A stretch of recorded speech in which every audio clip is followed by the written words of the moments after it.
कोई संकल्प आपने लिया, मान लो कोई आपने विचार कर लिया कि मुझे 16 सोमवार का व्रत करना है, मुझे पशुपतिनाथ का व्रत करना है, मुझे मंगलवार का व्रत करना है या सोमवार का व्रत करना है। कितने व्रत करना है? पशुपतिनाथ के कितने व्रत होते हैं? 5। अब मान लो तुमने पशुपतिनाथ का व्रत का संकल्प लिया कि मैं 5 व्रत करूंगी। पहला व्रत कर लिया,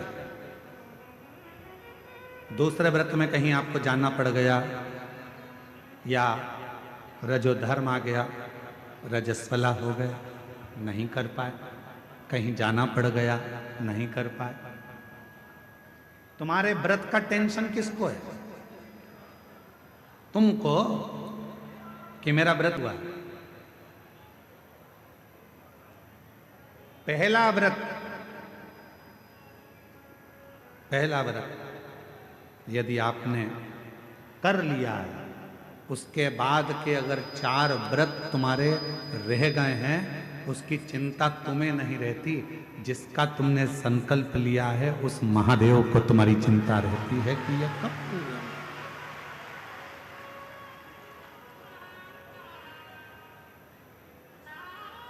ये कब पूरे होंगे? कैसे पूरे होंगे, कब पूरे होंगे, ये उनको चिंता।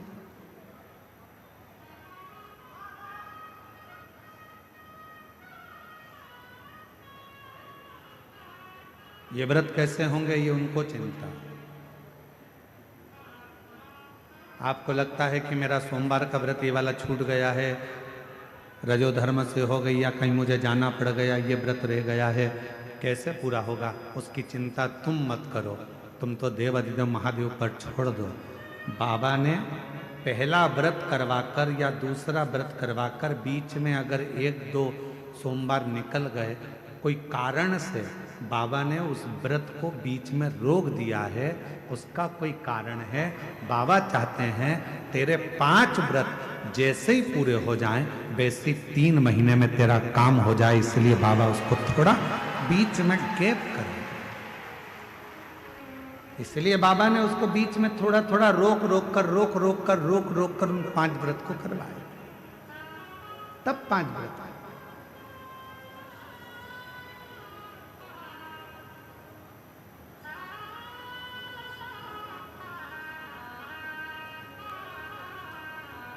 इसलिए शिव महापुराण की कथा कहती है, जिंदगी का कोई भी पल, कोई भी क्षण, कोई भी समय आपके लिए हर समय, हर क्षण, हर पल प्रसन्नता का और समता का होना चाहिए।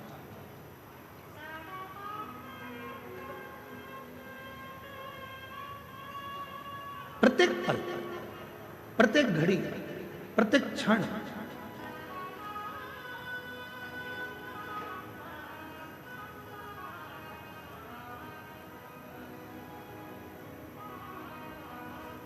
आप जब चाहो जब भगवान को भजो, आप जब चाहो जब शिव का स्मरण करो। इस हृदय में शिव समाहित।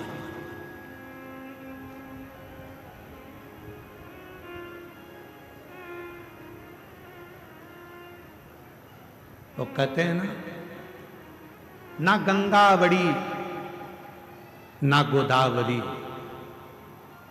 ना गंगा बड़ी ना गोदावरी, न तीर्थ बड़े प्रयाग, सकल तीर्थ का पुण्य वही, जिस दिल में शिव का वास।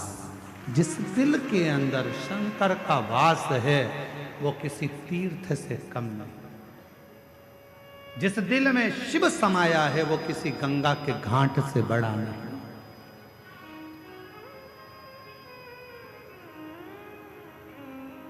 सबसे बड़ा तीर्थ कौन सा होता है? आपका हृदय, आपका दिल, आपका मन। बिना किराए के आप 2 मिनट में पहुंच जाते हो और 2 मिनट में वापस आ जाते हो। अभी बैठे बैठे आप लोगों से हम काशी की बात करेंगे तो तुम्हारा दिल काशी पहुंच जाएगा, वापस लौट कर आ जाएगा। पैसा भी नहीं लगा, 1 रुपया नहीं लगा, घर में बैठे बैठे सारे तीर्थ हो जाते हैं। इसलिए शास्त्र कहता है, गंगा बड़ी ना गोदावरी, ना तीर्थ बड़े प्रयाग, सकल तीर्थ का पुण्य वही, जिस दिल में शिव का वास, जिस दिल में शंकर का वास होता है, वो गंगा, कावेरी, गोदावरी, तीर्थ, प्रयाग सबसे बड़ा वही हृदय हो जाता है।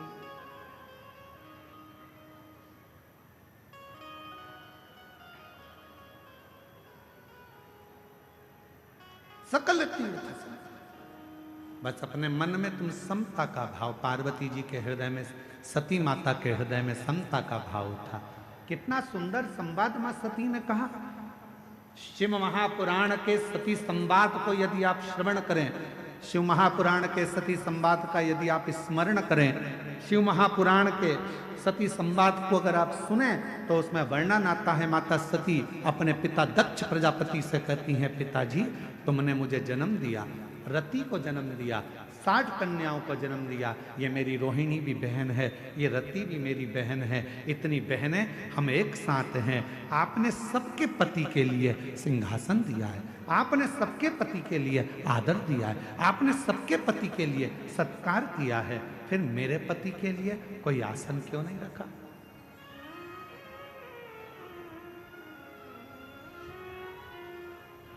फिर मेरे पति के लिए आपने कोई आदर का स्थान क्यों नहीं रखा?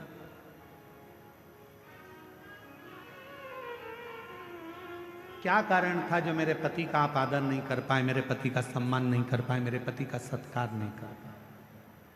क्या कारण? राजा दक्ष प्रजापति कुछ नहीं बोले। एक शब्द राजा दक्ष प्रजापति ने ऐसा कह दिया कि सती मैया ने अपने प्राणों को त्याग दिया। ये प्रसंग हम शिव महापुराण में लेकर नहीं आते, परंतु इस प्रसंग को इसलिए लेकर आए हैं क्योंकि ये जो भूमि है बाबा वैद्यनाथ जी की, ये 51 शक्तिपीठ में से एक शक्तिपीठ है जहाँ माता का हृदय गिरा है, इसलिए इस कथा के प्रसंग को शिव के साथ लेकर आए, इसलिए इसको लेकर आए। पिताजी मेरी सारी बहनों के पति के लिए आदर था, मेरी सारी बहनों के पति के लिए सम्मान था, मेरी सारी बहनों के पति के लिए सिंहासन था, सबका आदर करा, सबका सम्मान करा, सबको सम्मान दिया, सबको सिंहासन दिया, फिर मेरे पति के लिए कोई सिंहासन नहीं, कोई आदर नहीं, कोई सत्कार नहीं, क्यों? किस लिए? दक्ष प्रजापति कुछ नहीं बोले, एक शब्द भी दक्ष प्रजापति ने नहीं कहा। जब माता सती ने क्रोध में आकर कहा, पिताजी तुमने मेरे पति का सम्मान नहीं किया, तब दक्ष प्रजापति को क्रोध आ गया और क्रोध में आकर दक्ष प्रजापति ने कहा, सुन सती, ये तेरा घर नहीं, ये तेरे पति का घर नहीं, ये तेरे पिता का घर है, और मेरा मन, मेरे घर में मैं किसको बुलाऊं? सती, मैंने तो तुझे भी नहीं बुलाया था, तू आ क्यों गई? क्यों आई तू?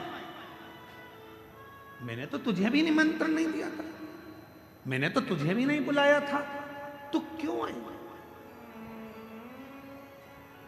किस लिए आई?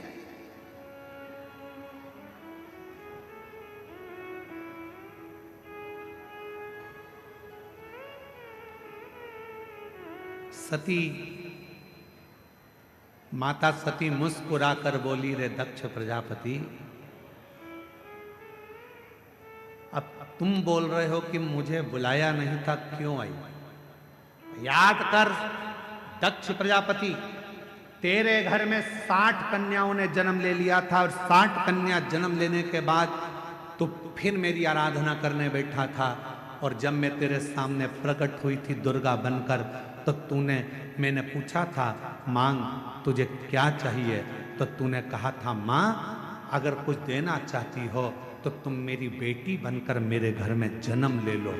तूने मांगा था, तूने बुलाया था, तो मैं आई थी। अगर तू नहीं बुलाता तो मैं नहीं, तूने बुलाया तो मैं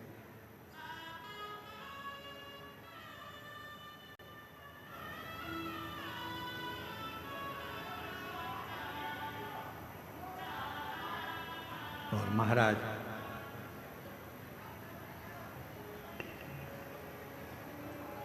उसने बुलाया है तो हम आए। कभी एकांत में बैठकर विचार करना कि तुम्हारे घर के बाहर कुत्ता घूमता हुआ दिखे, तुम्हारे घर के बाहर गधा घूमता हुआ दिखे, तुम्हारे घर के बाहर चींटी, चीटा, चूहा, छिपकली, इल्ली, झिंगूर, पक्षी ये सब दिखते हुए नजर आए, तो विचार करना कि भगवान ने कितनी बड़ी कृपा करी कि तुमको छिपकली बनाकर पैदा नहीं करा, तुमको झिंगूर बनाकर पैदा नहीं करा, तुमको चींटी बनाकर पैदा नहीं करा, तुमको मेरे भगवान ने पैदा करा तो मनुष्य बनाकर पैदा करा। मतलब भगवान कुछ चाहते थे तुझसे कि तू जन्म लेकर फिर संसार से मुक्त हो जा। तेरा जन्म हो और तू संसार सागर से मुक्त हो, फिर संसार में तेरा जन्म ना हो, फिर मृत्यु सागर में तू पैदा ना हो, फिर संसार सागर में तेरा जन्म ना हो, यह परमात्मा भी चाहते हैं।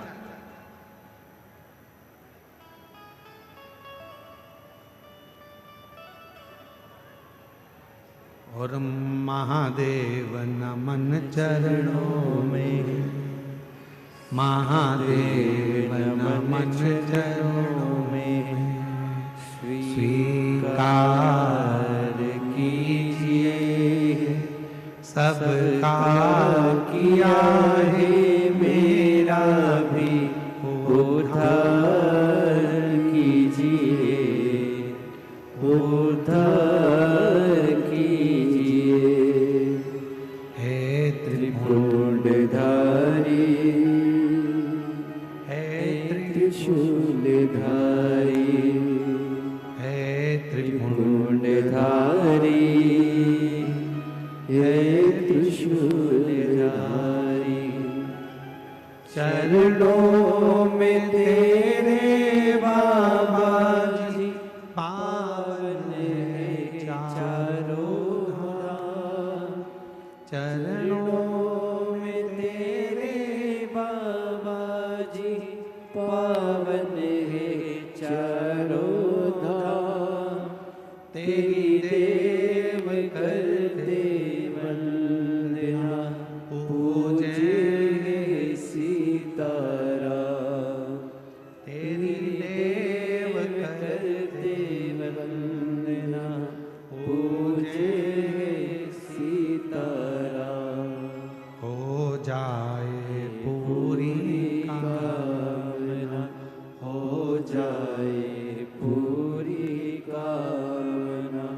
उपकार कीजिए सबका किया है मेरा भी उद्धार कीजिए, उद्धार कीजिए।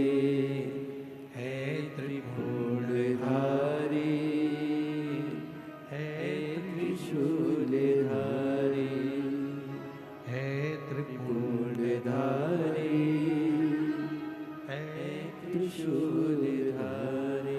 ये जीवन जो मिला है, चाहता वो तो तुम्हें कोई और जन्म दे सकता था, पर तुम्हें मानव का शरीर दिया, और मानव का शरीर भी दे देता और तुमको वेदनाथ कथा में नहीं बुलाता तो उसने कृपा करी, करुणा करी, दया करी, और उसने विचार करा बहुत दिन से तरस रही है, झोली इसकी खाली है, बहुत दुखी है। एक बार अगर बाबा वैद्यनाथ की कथा में पहुंच गई और बाबा को नमन कर लिया तो निश्चित है कि इसकी झोली में भर कर भेज दूंगा। उस समय कृपा, उस समय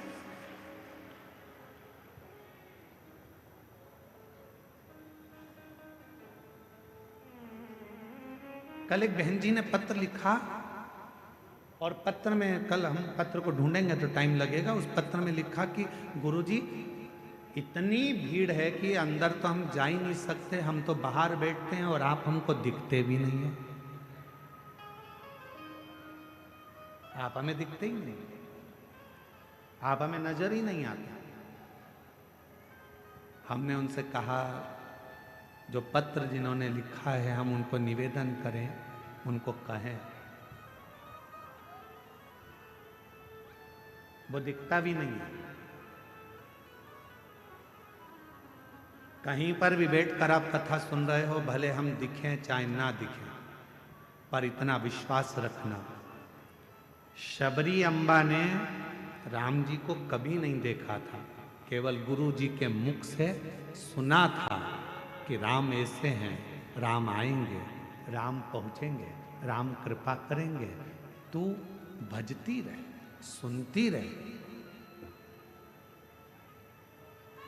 शबरी अम्बा ने केवल राम जी को कभी नहीं देखा था, पर शबरी अम्बा राम जी की रोज इंतजार करती थी, कभी तो आएंगे, कभी तो मिलेंगे, कभी तो दिखेंगे, कभी तो दिखेंगे। और एक दिन ऐसा आ गया कि राम जी शबरी अम्बा के लिए 14 वर्ष के वन के क्षेत्र में चले और एक दिन शबरी अम्बा के दरवाजे पर पहुंच गए। हम जानते हैं कि हम दिख नहीं रहे होंगे आप, हम ये भी जानते हैं कि कई लोग ऐसे हैं कि बाहर से ही आते हैं और बाहर से ही चले जाते हैं, उनको अंदर आने का भी मौका नहीं मिलता। इतना बड़ा ग्राउंड, शायद बाबा देवघर का ये सबसे बड़ा ग्राउंड है जो प्रशासन ने इस कथा के लिए अलॉट करा दिया। ये देवघर का सबसे बड़ा ग्राउंड है जिसकी परमिशन मिली और जिस पे कथा हुई। किसी को अंदाजा नहीं था कि ये ग्राउंड में इतने पहले दिन से लोग आ जाएंगे, दूसरे दिन और बढ़ जाएंगे, तीसरे दिन और बढ़ जाएंगे। किसको मालूम? और ना किसी के घर निमंत्रण गया, ना किसी के घर पीले चावल गए, ना किसी के यहाँ कोई पत्रिका गई। बस आपके कानों में शब्द हो गया, चलो बुलावा आया है, देवघर वाले ने बुलाया है। और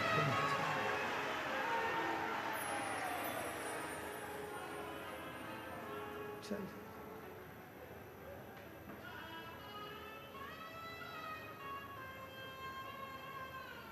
वो कहते सारे जग में एक ठिकाना, सारे गम के मारो का, सारे जग में एक ठिकाना, सारे गम के मारो का।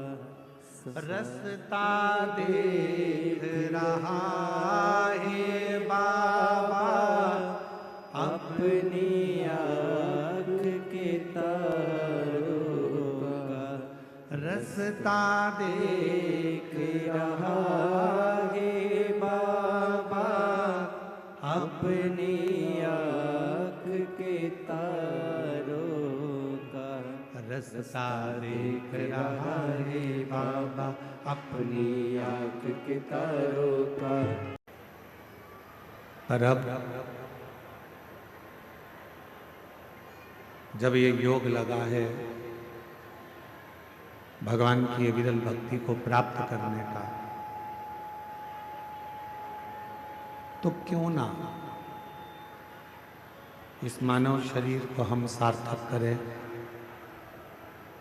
मानव शरीर को हम श्रेष्ठ बना लें, जिससे हमारे जितने जितने जन्म हों, जितने जितने जन्म हम पूर्व में निकाल चुके हैं, उन सभी जन्मों का फल इसी मानव जन्म में हम प्राप्त करें।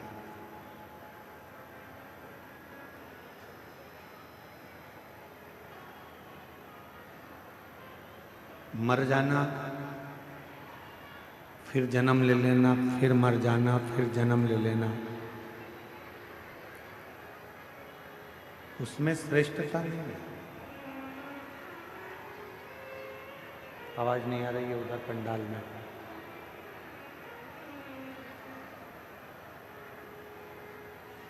पुनरपि जन्म पुनरपि मरणम,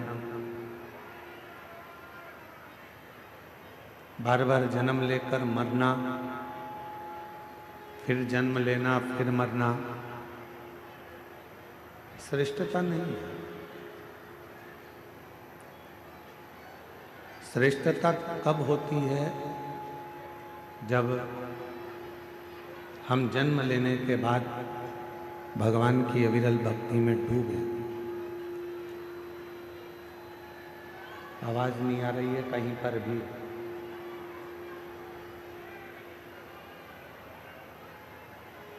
जब भगवान की अविरल भक्ति में हम डूबे और भगवान का भजन कर कर, भगवान का स्मरण कर कर, भगवत नाम धारण कर कर, भगवान की अविरल भक्ति को धारण कर कर, फिर हमारा कोई अगला जन्म ही ना हो।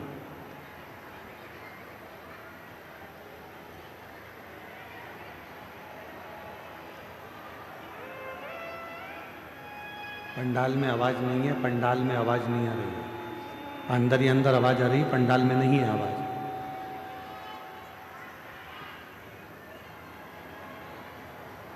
जन्म लेना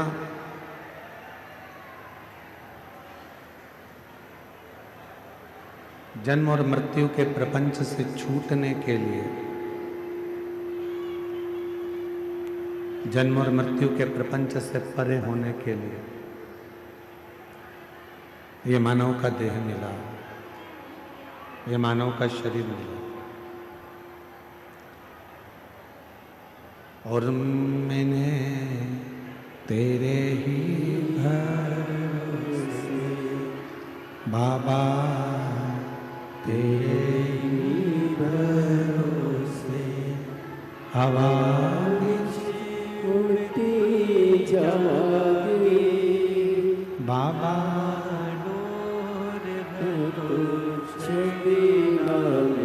कटी जागी भोले मैं तेरी पतंग, शंभो मैं तेरी पतंग, हवा बिच उड़ती जागी बाबा, डोर है तो छड़ी नाम कटी जागी भोले मैं तेरी पतंग, शंभो मैं तेरी पतंग।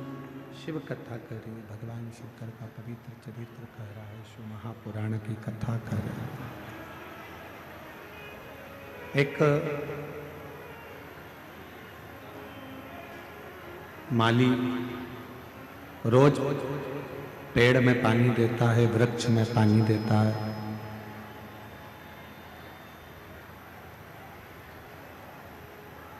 पर उस माली को मालूम है कि मैं वृक्ष में पानी तो दे रहा हूं, पर इसमें जो फल लगेंगे वो फल समय आने पर ही प्राप्त होंगे। माली का काम है रोज वृक्ष में पानी देना। समय आएगा जब फल अवश्य मिलेगा, फल अवश्य प्राप्त होगा, पेड़ में फल अवश्य लगेगा। शंभु शंभु शंभु शंभु शंभु शंभु शंभु शंभु शंभु शंभु। माली का काम है पेड़ में पानी देना, वृक्ष में पानी देना। फिर जब समय आएगा तब उस वृक्ष में फल अवश्य लगेगा, फल अवश्य प्राप्त होगा। शिव महापुराण की कथा भी यही कहती है। जैसे माली का फिर बात करता है, उसी तरह शिव महापुराण की कथा भी कहती है कि रोज शंभु शंभु शंभु शंभु। स्पीकरों की आवाज बढ़ाइए, स्पीकरों की सब दूर करो। शंभु। जैसे माली का काम है रोज वृक्ष में पानी देना और समय आने पर उसमें फल प्राप्त होना, उसमें फल लगना, उसी तरह शिव महापुराण की कथा कह रही है कि रोज प्रतिदिन भगवान शंकर के मंदिर में जाकर, भगवान शंकर के मंदिर में पहुंचकर एक लोटा जल चढ़ाते रहो। जैसे माली रोज जल चढ़ाता है पेड़ में और एक ना एक दिन फल जरूर आता है, उसी तरह जब हम रोज प्रतिदिन भगवान देव अधिदेव महादेव को जल चढ़ाते रहेंगे, प्रतिदिन हम शिव नाम लेते रहेंगे, तो ये निश्चित है एक ना एक दिन हमारी जिंदगी में भी कोई अच्छा फल अवश्य प्राप्त होगा,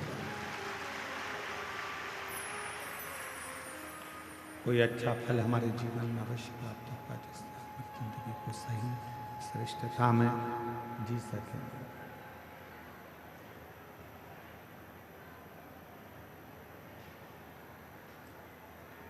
और तेरी कृपा बिना न हिले एक भी अणु, लेते हैं सांस तेरी कृपा से तनु तनु।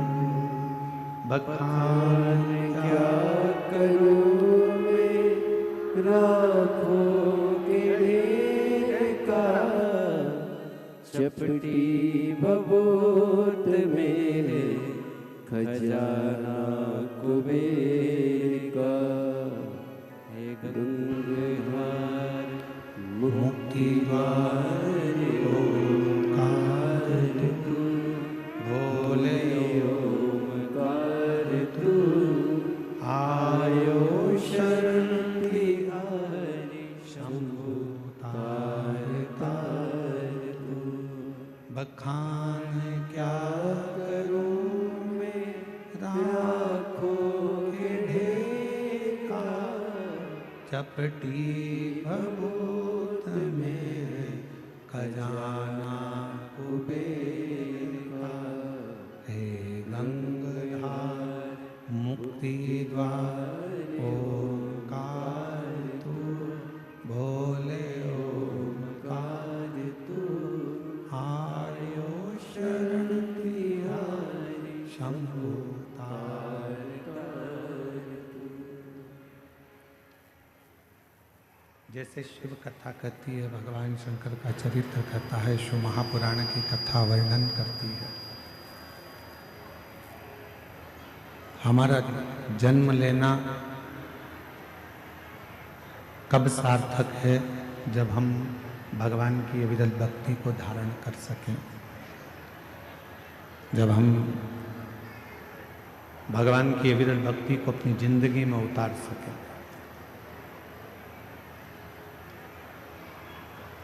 जरा विचार करिएगा, माता सती के जब प्राण छूट गए और माता सती के जब प्राण छूटे, माता सती के शरीर को भगवान शिव ने अपने कंधे पर धारण कर लिया।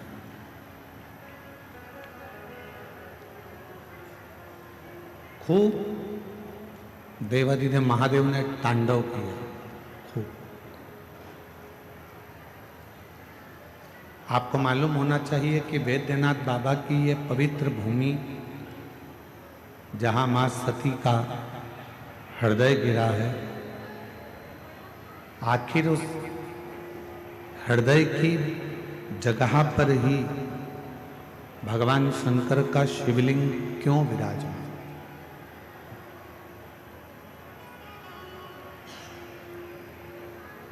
किस लिए विराजमान है, क्यों वहां पर विराजमान है, ज्ञात?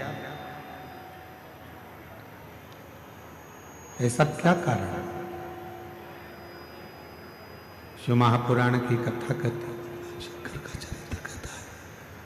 भगवान शंकर का चरित्र कह रहा है, शिव महापुराण की कथा कह रही है। सती मैया के हृदय में शिव के प्रति इतना सम्मान था, भगवान शंकर के प्रति इतना आदर था कि सभा के अंदर, जिस दक्ष प्रजापति की सभा लगी थी, उस सभा के अंदर, दक्ष प्रजापति की पूरी सभा के अंदर अपने पति का कोई स्थान नहीं था। उस सभा के अंदर अपने पति के लिए कोई आदर नजर नहीं आ रहा था। जब पति के लिए कोई आदर नहीं दिखा, सम्मान नहीं दिखा, सत्कार नहीं दिखा, तब सती माता ने अपने प्राणों को त्याग दिया।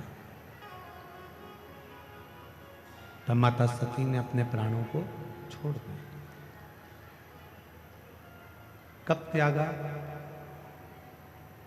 जब उन्होंने अपने पति का अपने पिता के घर में आदर नहीं देखा, सम्मान नहीं देखा, सत्कार नहीं देखा। अर्थात सती माता के हृदय में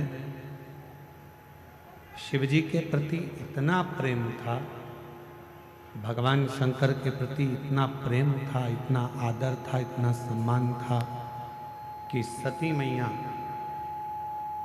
अपने पति का अपमान सह नहीं पाई।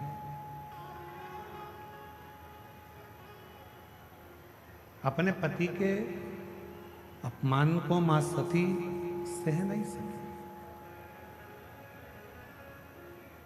जिस व्यक्ति से आपका स्नेह होता है, आप उसके खिलाफ कुछ भी सुन नहीं सकते। आप उसके खिलाफ कुछ नहीं सुन सकते, क्योंकि आपका प्रेम उसके प्रति हो गया, आपका स्नेह उसके प्रति हो गया। आप कैसे सुन?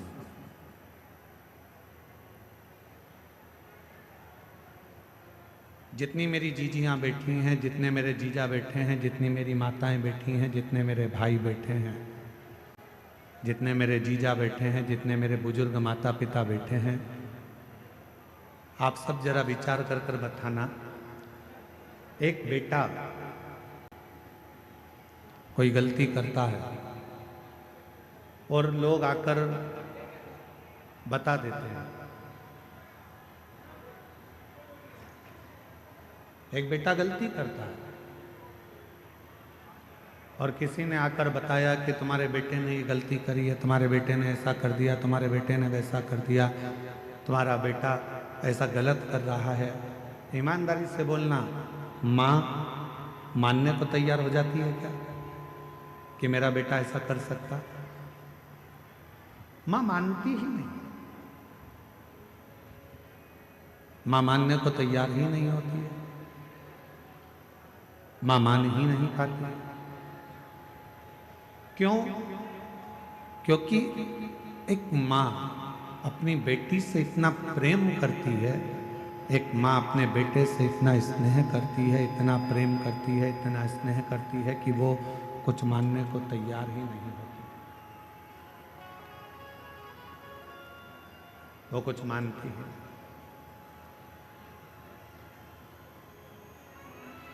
प्रेम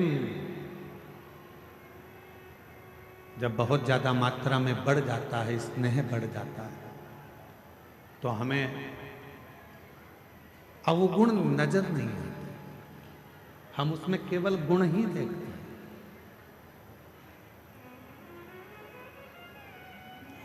हम उसमें अवगुण नहीं देख रहे हैं, हम केवल उसमें गुण देख रहे हैं। हम आपसे एक बात पूछें, जरा उत्तर दें। तुम्हारे लड़के की शादी पक्की हुई, जिस लड़की को तुम देख कर आए हो, लड़के के लिए पसंद कर कर आए हो, उसमें तुम्हें बहुत सारे गुण नजर आते हैं। आते से कहते गुरुजी इतनी अच्छी लड़की है, एकदम बढ़िया, दिखने में भी सुंदर है, एजुकेशन अच्छी है, पढ़ाई अच्छी है, हाइट पर्सनालिटी अच्छी है, बोलने चालने में अच्छी है, वो सब तरह से श्रेष्ठ है।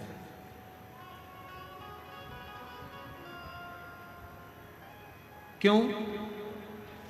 क्योंकि आपने उस लड़की में गुण ही गुण देखे, इसलिए आपको उसमें केवल गुण ही गुण नजर आ रहा है, केवल गुण ही गुण नजर आ रहा है।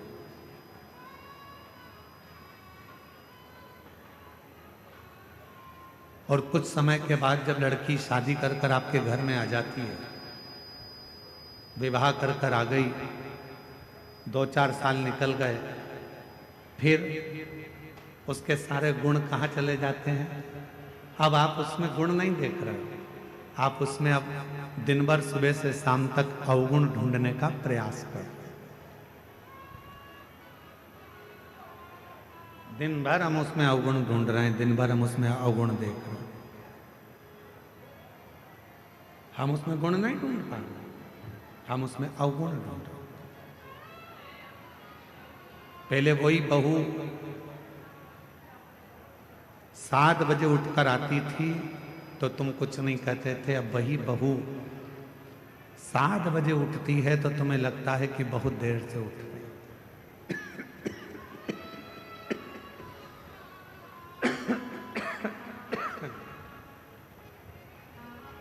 गला पकड़ रहा है बहुत तेज, और साउंड की आवाज भी ऐसी फैल फैल के आ रही है, लोगों को समझ में भी तो आए कथा क्या चल रही है।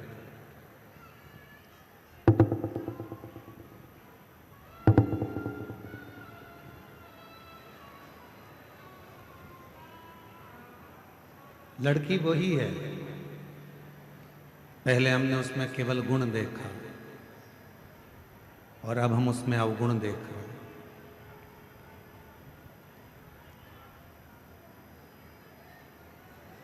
अब हम उसमें गुण नहीं देख पा रहे, अब हम उसमें अवगुण देख रहे हैं। थोड़ा सा भी भोजन बिगाड़ दिया, बस रहने, थोड़ा सा भी भोजन बिगाड़ दिया तो कह दिया तुम्हारे बाप ने यही सिखाया। और पहले तो अगर वो थोड़ा सा भी भोजन कुछ बनाकर तुम्हारे सामने ला देती थी तो तुम उसमें प्रसन्न हो जाते थे कि इतना अच्छा भोजन बनाया, इतना श्रेष्ठ भोजन बना है, तुम उसमें भी प्रसन्न हो जाते थे। अब तुम्हें उसमें अवगुण दिख रहा है। यहां जितने बैठे हैं, यहां मेरी जितनी भी माताएं बैठी हैं, जितने भी पिता बैठे हैं, मैं आप सबसे एक निवेदन करूं, उत्तर दीजिएगा जरा सा।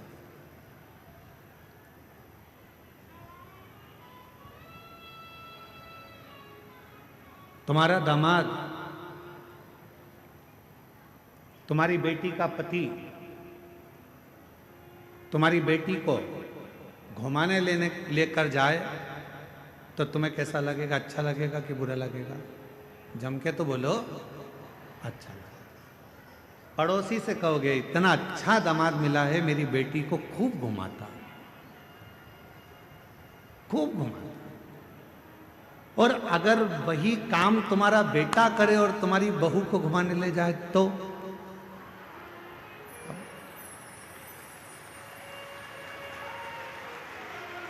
विचार करो।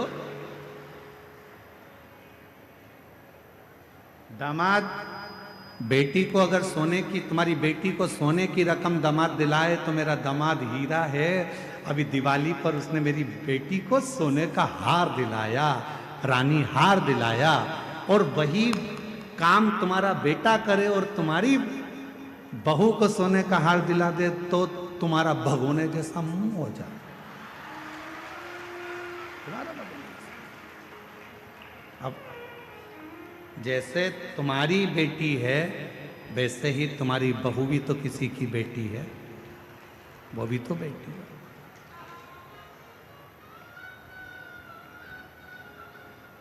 फिर दो मुख क्यों?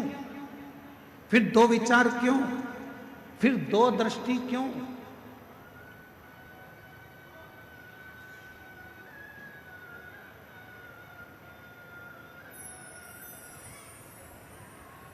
गणेश जी की कितनी धर्म पत्नियां हैं? जम के बोलो जरा। 2। क्या नाम है? सिद्धि। किसी ने शंकर भगवान से कभी पूछा कि भोलेनाथ जी आपने अपने गणेश जी के लिए, बेटे के लिए 2 पत्नी क्यों ढूंढी? माँ जगत जननी जगदम्बा अम्बा माँ पार्वती जी आपने अपने बेटे के लिए 2 बहू क्यों ढूंढी? किसी ने पूछा कभी गणेश जी महाराज से कि गणेश जी आपके लिए आपके माता पिता ने 2 पत्नी क्यों ढूंढी? क्या आपके लिए एक धर्म पत्नी श्रेष्ठ नहीं थी? फिर आपने 2 पत्नियों को क्यों धारण किया, 2 पत्नी क्यों रखी? तो कोई देव अधिदेव महादेव से पूछे तो देव अधिदेव महादेव एक बात कहते हैं कि मैंने अपने पुत्र गणेश के लिए 2 पत्नियां इसलिए ढूंढी हैं क्योंकि गणेश जी को बुद्धि का देव कहा जाता है और बुद्धि कभी भी इधर उधर भटके ना। दोनों ओर अगर बुद्धि जाए भी तो दोनों ओर रिद्धि और सिद्धि होना चाहिए, दोनों ओर बुद्धि को संभालने के लिए।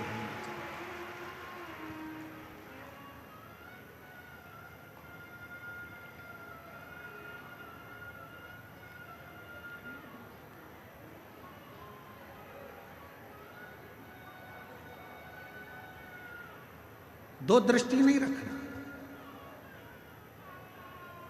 हमारी बुद्धि 2 तरह से बढ़ जाती है। बेटी और दामाद के लिए हमारी बुद्धि कुछ और कहती है और बेटा और बहू के लिए हमारी बुद्धि कुछ और कहती है।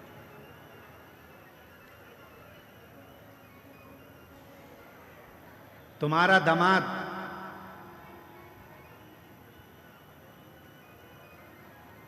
तुम्हारी बेटी बीमार पड़ गई, तुम्हारी बेटी बीमार पड़ी और तुम्हारा दामाद उसको हॉस्पिटल दिखाने ले गया, तुम्हारा दामाद घर में पोछा लगा दिया, तुम्हारे दामाद ने झाड़ू लगा दी, तुम्हारे दामाद ने चाय बनाकर पिला दी और तुम उससे मिलने गए। मेरा दामाद इतना हीरा है, मेरी बेटी बीमार पड़ गई तो इतनी सेवा कर रहा, इतनी सेवा कर रहा, और मालूम पड़े तुम्हारी बहू बीमार पड़ जाए और तुम्हारा बेटा वही की वही करे तो मेरा बेटा तो लल्लू हो गया। दिन भर उसमें लगा।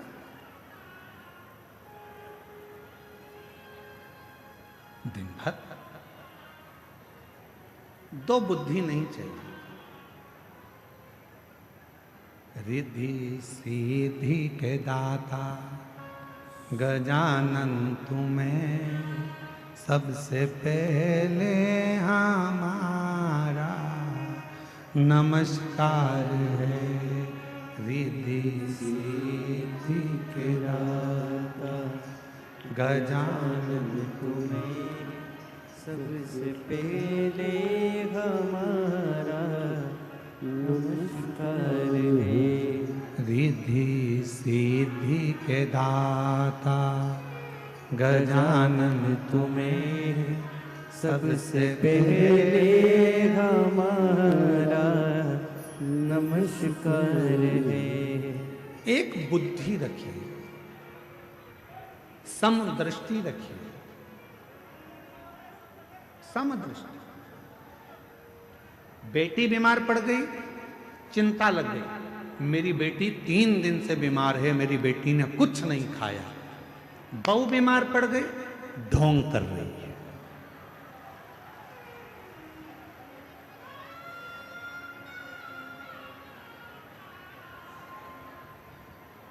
दो बुद्धि नहीं चाहिए, 2 दृष्टि नहीं चाहिए, 2 विचार नहीं चाहिए। एक मन, एक बुद्धि, एक चित्त, एक विचार, समभाव होना चाहिए। समभाव। जब हमारी जिंदगी में हम समता का भाव रखेंगे तब हमारे जीवन में देव अधिदेव महादेव कृपा करना प्रारंभ कर देंगे और हमारी जिंदगी को श्रेष्ठ बनाएंगे। हम समता का भाव ही नहीं रखते।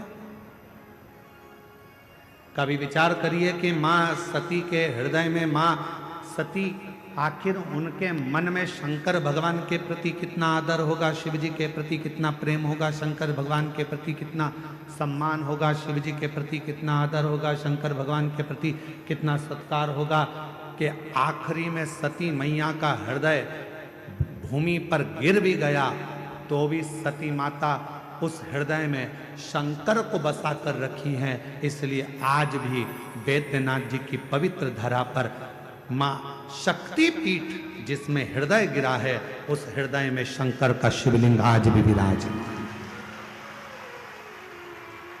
आज भी विराज। क्या कह रही है कथा? कथा कहती है जब हम जिंदगी में कोई संकल्प धारण करते हैं, जब हमारी जिंदगी में हम कोई विचार धारण कर लेते हैं, जैसे आपने 16 सोमवार का व्रत ले लिया, आपने पशुपतिनाथ का व्रत ले लिया, मान लो आपने 16 सोमवार का व्रत लिया, आपने पशुपतिनाथ का व्रत ले लिया, आपने कोई व्रत धारण कर लिया, और जब आपने 16 सोमवार का व्रत ले लिया, पशुपति व्रत ले लिया, या आपने कोई शुक्रवार का व्रत ले लिया, सोमवार का व्रत ले लिया, प्रदोष का व्रत ले लिया, तीज का व्रत ले लिया, या आपने चतुर्थी का व्रत ले लिया, कोई भी व्रत आपने धारण कर लिया, और रिद्धि सिद्धि के दाता गजानन तुम्हें सबसे पहले हमारा नमस्कार गे। रिद्धि सिद्धि के दाता गजानन तुम्हें सबसे पहले हमारा नमस्कार गे। सबसे पहले हमारा नमस्कार गे। सबसे पहले हमारा नमस्कार है। सबसे पहले हमारा नमस्कार है। सबसे पहले हमारा नमस्कार है। रिद्धि सिद्धि के दाता गजानन तुम्हें सबसे पहले हमारा नमस्कार है। आनंद से बाबा को अपने मन का भाव कहेंगे, हृदय से बाबा को अपने मन की बात कहेंगे। जहाँ जगह मिले वहाँ बैठकर दिल से बाबा को अपने मन का भाव अवश्य कहिए, प्रार्थना करिए। साथ में बोलिएगा, हृदय से बोलिएगा, बाबा को दिल की बात, जो जहाँ बैठा है वहीं बैठकर बाबा को अपने मन का भाव कहिए। ये ना सोचे कि हम आगे आकर बैठे हैं या पीछे आकर बैठे हैं। 3 घंटे की कथा में 2.5 घंटा मिला है, इसको विवाद में मत निकालो। जहाँ जगह मिल जाए वहाँ बैठकर उससे अपने दिल की बात करो। कई लोग तो ये सोच कर आते हैं कि हम आपको कथा नहीं सुनने देंगे, अर्चने डालते हैं, पर आपका काम है उस जगह पर मौन रहकर कुछ देर, बड़ी मुश्किल से यह कथा मिलती है। ना जाने देवघर वाले बाबा ने कृपा कर कर झारखंड में यह कथा करवा दी, और पूरा बिहार, कलकत्ता, बंगाल, झारखंड, छत्तीसगढ़ सब आनंद पाए। दिल से बाबा को प्रार्थना करो, विनय करो, साथ में सब बोलेंगे, हृदय से प्रार्थना करो।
श्री शिवाय नमस्तुभ्यं।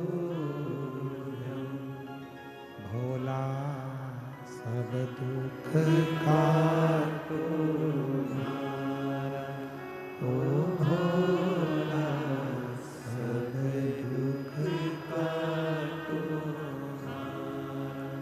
शिव शंकर जपो तेरी माला, भोले बाबा जपो तेरी माला, भोला सब दुख काटो हमारा, ओ भोला सब दुख काटो हमारा। वेश है मंगल मंगलकारी, वेश है मंगल मंगलकारी। शमशान वासी हमारा, शमशान वासी हमारा, ओ भोला सब दुख काटो हमारा, ओ भोला सब दुख काटो हमारा।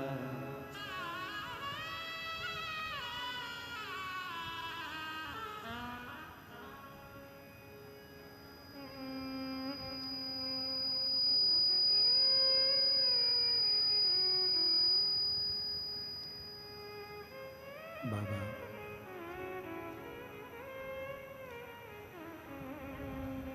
देवाधिदेव महादेव भगवान शिव की कथा कर रहे हैं, शिव महापुराण की कथा वर्णन कर रही है। माता सती ने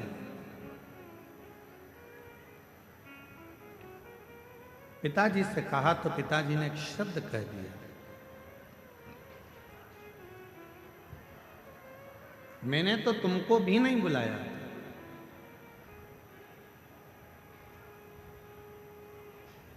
सती मैया ने कहा, पिताजी ये तो नहीं हो सकता कि तुमने मुझे ना बुलाया। याद करो,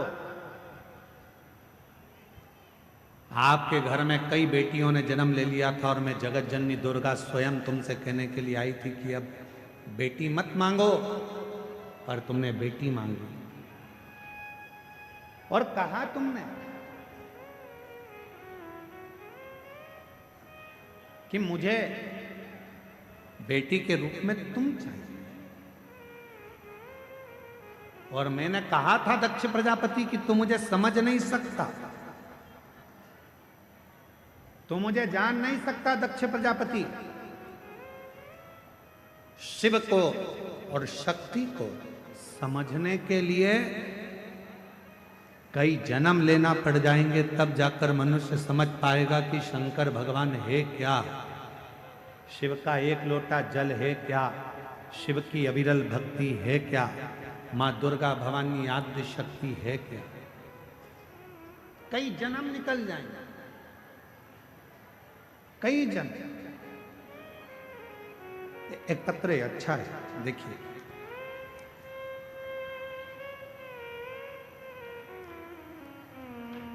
मेरा नाम सोनाली सिंह है, मेरे पति का नाम सिद्धार्थ सिंह है।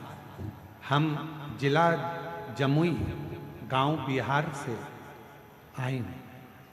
देवघर में मेरा मायका है, मेरा मोबाइल नंबर ये है। मेरी शादी को कई साल निकल गए थे पर संतान का सुख नहीं था। हमने डॉक्टरों का इलाज करवाया पर औलाद नहीं आई। जैसा जैसा डॉक्टर जांच का बोले वो सारी जांचें कराई पर औलाद का सुख नहीं आया। तब किसी के कहने पर पहली बार टीवी पर कथा सुनना चालू किया। कथा सुनना तो चालू करा और मेरा विश्वास जागृत हुआ। मैं कभी मंदिर ना जाती थी ना जल चढ़ाती थी, पर मेरे बाबा आपके कहने पर मैंने मंदिर में जाना प्रारंभ करा, जल चढ़ाना प्रारंभ करा और 2 बार पशुपति व्रत करे 2 बार सफेद आंकड़े की जड़ का प्रयोग करा और बाबा की ऐसी कृपा हुई कि कई वर्षों के बाद मेरे बाबा ने मेरे घर में 2 जुड़वा बेटों ने जन्म दे दिया। मैं बाबा को प्रणाम करने के लिए कहीं बैठी हो तो हाथ हिला सकती है, दिख रही है? हाँ, हाँ दिख रही। बच्चे आए हैं साथ में? वही है? अच्छा ठीक है, आ जाओ, एक बेलपत्र ले जाना अगर रास्ता मिल जाए तो। तुम आते हो बेलपत्र लेने के लिए, तुम्हारी जगह कोई और ले जाता है। आप लोग सोच रहे होंगे गुरुजी यहाँ पर पत्र कम पड़ रहे हैं, उसका कारण ये भीड़ बहुत ज्यादा है भक्तों की। आपको निकल कर आने में देरी लगेगी, पहुंचोगे, जगह चली गई तो झगड़ा करोगे, इसलिए पत्र भी हम कम पढ़ रहे हैं। एक पत्र और बड़ा सुंदर आया है, देखिए।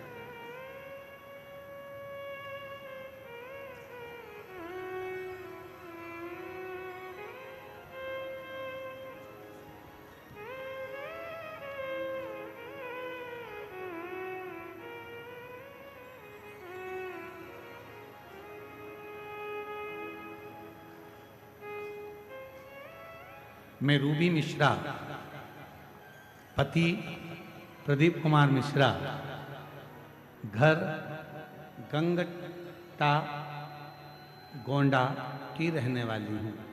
गुरुदेव, मैं 1 लोटा जल और रुद्राक्ष का क्या बखान करूं गुरुदेव। बाबा की महिमा अपरंपार। कहीं बैठी हो तो हाथ हिला सकती हैं, आप ही हैं जी। आ जाइए, एक बेलपत्र ले जाइए, आ जाइए। गुरुदेव, बाबा की महिमा का मैं क्या गुणगान करूं। 2022 दिनांक 16 फरवरी को मेरा साथ जो घटना हुई उसके बाद मैं टूट गई। गुरुदेव, मेरी 3 बेटी थी और 3 बेटी, हम दोनों पति पत्नी और तीनों बेटियां सब आराम से रह रहे थे गुरुदेव। मेरी बड़ी बेटी 2022 में 16 फरवरी बुधवार के दिन नहाते समय उसने पानी का गीजर चालू करा, हीटर चालू करा और उसे नल के पानी में करंट आ गया और तभी उसकी मौत हो गई, वो मर गई। उसके बाद मेरा पूरा परिवार टूट गया। हम दुख के भव सागर में गिर गए, रोते, बुरे हाल होते। मेरी बेटी की उम्र जब वो शांत हुई उस समय पर 22 साल की थी और 22 साल की मेरी लड़की चली गई गुरुदेव। हमारा पूरा परिवार गम में डूब गया, खूब रोते। तब पास की एक आंटी जी ने कहा कि दिन भर रोती रहती है, इसके रोने से क्या होगा। आस्था चैनल टीवी पर मिश्रा जी कथा करते हैं, तुम सुनो, तुम्हारे मन को हल्कापन महसूस होगा। गुरुदेव, मैंने भरोसा किया भगवान पर, और क्योंकि भगवान से भरोसा तो मेरा उठ चुका था, पर उन माता जी के कहने पर मैंने आपकी कथा सुनना प्रारंभ करी और बाबा की कथा सुनती, विनय करती, शिवालय जाना चालू कर दिया, 1 लोटा जल चढ़ाना चालू कर दिया। मुझे नहीं मालूम था कि 1 लोटे जल में है क्या। गली मोहल्ले के लोग मुझे ताने मारने लगे, 22 साल की लड़की मर गई, अब बीवी शंकर की पूजन करने जा रही है। अब इसने नया काम चालू कर दिया, शिव जी को जल चढ़ाने का। लोग ताना देते, पूजन पाठ करती तो लोग कहते कि इसकी 22 साल की लड़की मर गई और पूजन कर रही है, अब करूं तो करूं। पर आपने एक शब्द कहा था, आग लगे बस्ती में अपन रहो मस्ती। आपका वो शब्द मैंने धारण कर लिया और मैंने सबकी बात सुनना बंद कर दिया। अब तो मैं शिव जी के मंदिर जाती, बाबा को निवेदन करती और बाबा से एक ही बात कहती, तूने मेरी बेटी ली है बाबा, कुछ कृपा कर कर मुझे वापिस लौटा दे, ऐसी कृपा कर दे। अब मेरी उम्र तो बढ़ गई है, लगभग 50 के करीब में मैं पहुंचने वाली हूं, पर बाबा तू चाहेगा तो मेरे घर में बच्चा जरूर देगा। हमारी 3 बच्चे थे, तीनों को पूरा कर। गुरुदेव, बाबा ने ऐसी कृपा कर दी, डॉक्टर तो कहे थे कि अब तुम मां नहीं बन सकती, पर मेरे बाबा ने लाज रखी और 7 जुलाई 2025 को बाबा की कृपा से पुत्र रत्न की प्राप्ति हो गई। मैं बाबा को प्रणाम करने, बाबा को नमन करने के, और तेरी कृपा का है भरोसा कब किस पर हो जाए, जरा से हम पर कर दो, जरा से हम पर कर दो। जिस पर भी हो गई तेरी कृपा करुणा वो भव पार हुआ, भव पार हुआ। पापी हो चाहे जितना उसका भी बाबा उद्धार हुआ, उद्धार हुआ। गिद्ध अजामिल गणिका गणिका जैसे तेरे मन को भाए, जरा से हम पर कर दो, जरा से हम पर कर दो। तेरी कृपा का क्या है भरोसा कब किस पर हो जाए, जरा से हम पर कर दो, जरा से हम पर कर दो। उस पे भरोसा, उस पर विश्वास, उस पे दृढ़ता रखो। दुनिया हंसेगी हंसने दो, दुनिया ताने कसेगी कसने दो, दुनिया अपशब्द बोलेगी बोलने दो। दुनिया का काम है कहना आग लगे बस्ती में अपन रहो मस्ती में। क्या किसको रोइए चादर तान के सोइए, अपने को टेंशन नहीं। बोलने वाले बोलते रहेंगे, ताना कसने वाले ताना कसते रहेंगे, अपशब्द बोलने वाले अपशब्द कहते रहेंगे, और आप उस पर भरोसा कर कर उसका भजन करते भजन। जिस पर भी हो गई तेरी कृपा करुणा भव पार हुआ, भव पार हुआ। पापी हो चाहे जितना शंभु उसका भी बाबा उद्धार हुआ। महाराज 22 साल की बेटी चली गई थी और लोग शिव मंदिर जाती थी तो भी ताना देते थे। आज बाबा की कृपा से पुनः बाबा ने एक बेटे के रूप में वही बेटी को वापस दिया है। एक बार जोरदार पापी हो चाहे जितना उसका भी बाबा उद्धार हुआ, उद्धार हुआ। दिव्य जान गणिका जैसे तेरे मन को भाई, जरा से हम पर कर दो, जरा से हम पर कर दो। तेरी कृपा का क्या है भरोसा। 3 बेटी में एक बेटी तो शांत हो गई थी, ये दूसरी बेटी है जो पास में छोटी खड़ी है। इसकी जन्म से आवाज नहीं थी, बोल नहीं सकती थी। बचपन से ही इसकी आवाज पूरी चली गई थी, पर सीहोर गई, रुद्राक्ष लाई और उसका जल रोज चढ़ाकर ये बेटी पीती है। अभी कुछ दिन पहले से इसकी थोड़ी आवाज आई है जिसमें वो बोलना चालू करी। माइक दीजिए। बोलते नहीं, खुश हो। आंसू पोछो, पहले आंसू पोछ जल्दी से, आंसू पोछो। इसकी थोड़ी आवाज मेरे बाबा ने दिया है। पहली बार मुख से श्री शिवाय नमस्तुभ्यम अभी कुछ दिन पहले से ही बोल रही हैं।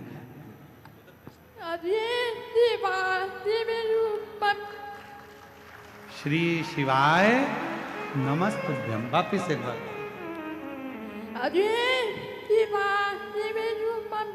श्री शिवाय नमस्तुभ्यम। जन्म से आवाज नहीं थी, अब 22 थोड़ी आई है, बोलना प्रारंभ करा है इसने और मुख से बोल रही है। एक बार जोरदार ताली बजाकर ठीक हो जाएगा।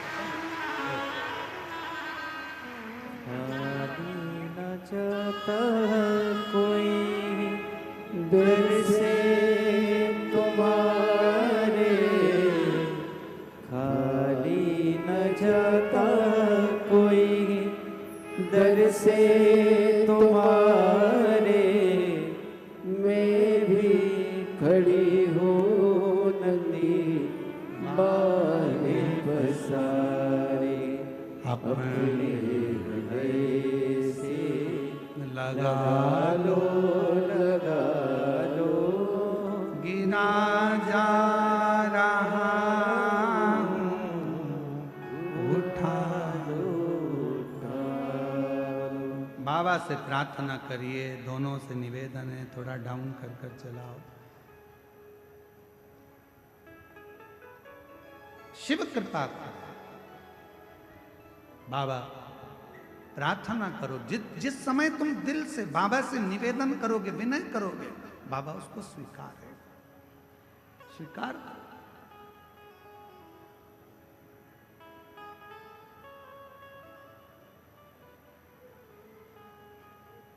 सती मैया कह रही है कि मैं जबरन तुम्हारे घर में नहीं आई। दक्ष प्रजापति कह रहे हैं तुझे बुलाया किसने था, निमंत्रण नहीं भेजा, पत्र नहीं भेजा, फिर क्यों आई, किस लिए, कारण क्या है आने का, मैं समझ नहीं पाया, क्यों आई। सती माता ने कहा पिताजी मेरे आने का कोई कारण नहीं, पर आज मेरे पति का जो अपमान हुआ है, मेरा हृदय मेरे शिव में हमेशा रमा रहता है, लगा रहता है। इस हृदय में शिव के सिवा कुछ भी नहीं है, कुछ भी।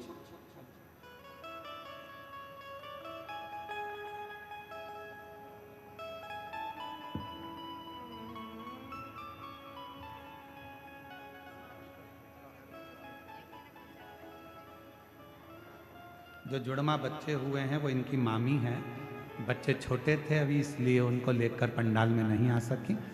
एक बार जोरदार ताली बजाओ साथ में।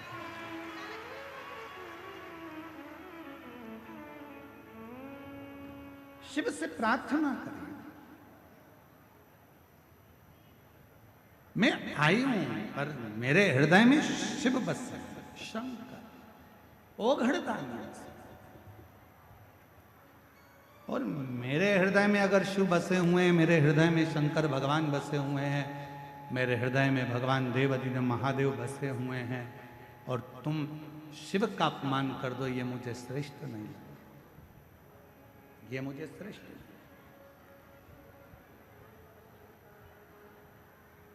आज में सती माता कहती है दक्ष प्रजापति सुन, मैं आपकी बेटी हूं, प्राणों को त्याग रही हूं, तुमने मेरे स्वामी का अपमान करा है, इसलिए तुम्हारा शीश कटेगा, बकरे का मुख लगेगा। ये सती माता कह रही हैं कि बकरे का मुख लगेगा। पर जिस बेटी का अपमान करा है, जिस बेटी का तुमने अपमान करा है, उसी बेटी के तन की भस्म जब मेरे देव अधिदेव महादेव के शरीर पर चढ़ेगी और वो भस्म तुम्हारे शरीर से लगेगी, तब जाकर तुम्हारा उद्धार होगा, वरना उद्धार भी नहीं। दक्ष प्रजापति, मेरे तन की भस्म मेरे देव अधिदेव महादेव पर चढ़ेगी और वो भस्म जब तुम पर लगेगी, तुम्हारे शरीर को छुएगी, तब वो भस्म उद्धार। एक बड़ा सुंदर प्रसंग आता है महाराज।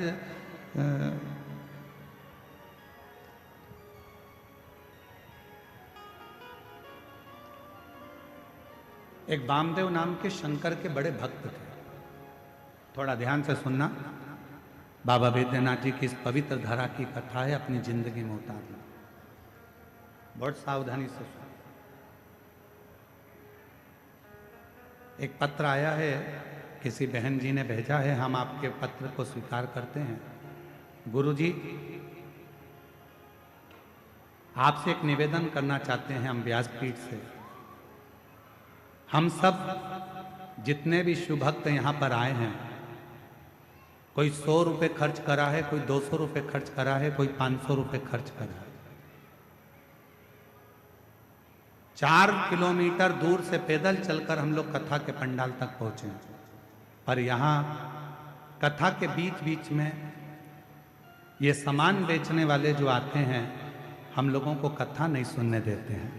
आपसे निवेदन है, या तो प्रशासन या समिति इन सामान बेचने वालों को यहाँ से थोड़ा सा बाहर करे, तो हम आराम से कथा तो सुन सकें। हम कथा सुनने के लिए आए। गुरुदेव, 4 किलोमीटर तो पैदल चले हैं और 4 किलोमीटर वापस जाना है, और 400-500 रुपये खर्च कर कर हम कथा सुनने आते हैं।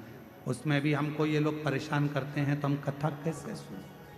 मेरा सभी सामान बेचने वाले भाई बहन जो भी यहाँ पर हैं, आपसे हाथ जोड़कर निवेदन करता हूँ, आपको जो व्यापार करना है बाहर जाकर करो, पर पंडाल के अंदर कोई वस्तु बेचने के लिए ना है। यहाँ शिव भक्त सब प्रेम से कथा का रसतत्व ग्रहण करें, यही भाव से आप कथा को सुने। हर हर दक्ष प्रजापति। और आपका भी फर्ज है, देखो केवल हमारी व्यासपीठ का नहीं, आपका भी फर्ज है। अगर आपके सामने कोई बेचने आ रहा है तो उसको तुरंत आप बाहर कर सकते हो। बाहर निकलो यहाँ से, पंडाल के बाहर जाकर बेचो, अंदर नहीं आना। ये आपका भी तो फर्ज है, आप भी तो कथा के श्रोता हो। शिव कथा कर रहे हैं। ए दक्ष प्रजापति, मेरे तन की भस्म मेरे देव अधिदेव महादेव को चढ़ेगी, और जब महादेव पर यह भस्म चढ़ेगी और वो भस्म तेरे शरीर पर लगेगी, तब तेरा उद्धार होगा। एक बहुत सुंदर संवाद है। एक वामदेव नाम के शिव जी के परम भक्त हुए। शिव उपासक थे, उनको शिव योगी भी कहते थे। वामदेव उनका नाम था। शंकर की भक्ति बहुत थी। एक नियम उनने अपनी जिंदगी में ले रखा था, केवल एक नियम। और आपसे भी निवेदन है, अगर शंकर जी के मंदिर में आप जाते हो, रोज प्रतिदिन भगवान शिव के मंदिर में जाते हो, शंकर जी के मंदिर में दर्शन करने जाते हो, शंकर जी के मंदिर में 1 लोटा जल चढ़ाने जाते हो, शिव जी के मंदिर में यदि आप प्रतिदिन जाते हो, तो मेरा एक निवेदन आप सबसे है कि शंकर जी के मंदिर की कोई एक सेवा आप खुद अपने पास में रखो। मंदिर में जाऊंगी, झाड़ू लगाऊंगी।